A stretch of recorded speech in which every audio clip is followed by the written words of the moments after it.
I had a conversation the other day with somebody who reports into me, and I said, "Hey, I don't think I've seen nearly the production from you as I expected. I think it's less than you're capable of. Would you agree?" That way, it's not an insult. I'm saying like, I just think you're doing less than I think your potential is. And he was like, "Yeah, I would agree." And I said, "Okay, do you think it's because there's only five reasons? So did you not know that I wanted you to do this thing? Did you not know what I wanted you to do? Did you not know how to do it? Were you not motivated to do it?" Or did you have something that was getting in your way? He was like, "Well, there's something else that's blocking me." I was like, "Well, tell me what's blocking you." And he said, "Well, these are the things that I had to do this week." I said, "How long has this taken you?" He said, "3 weeks." And I said, "Do you think you can do more than that?" He said, "Yes." And I said, "Great. Here's a bunch more stuff that you can do. Get it done by tomorrow." And then he got it done by that night. He heard it loud and clear, but I wasn't like, "You suck, you're lazy." I was like, "I expect more of you because I think you're really capable." So there's a couple of things that Hormozy does here that I really, really love in kind of his feedback style.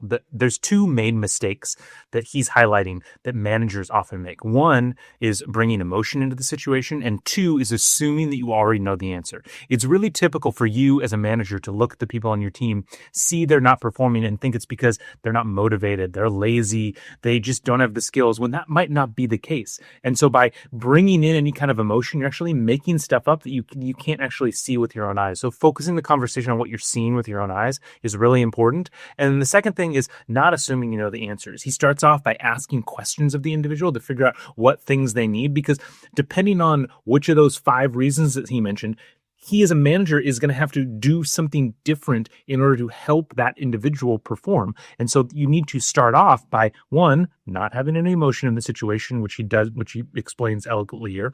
And then two, make sure you're asking questions so that you're providing feedback and providing resources that are actually going to be helpful.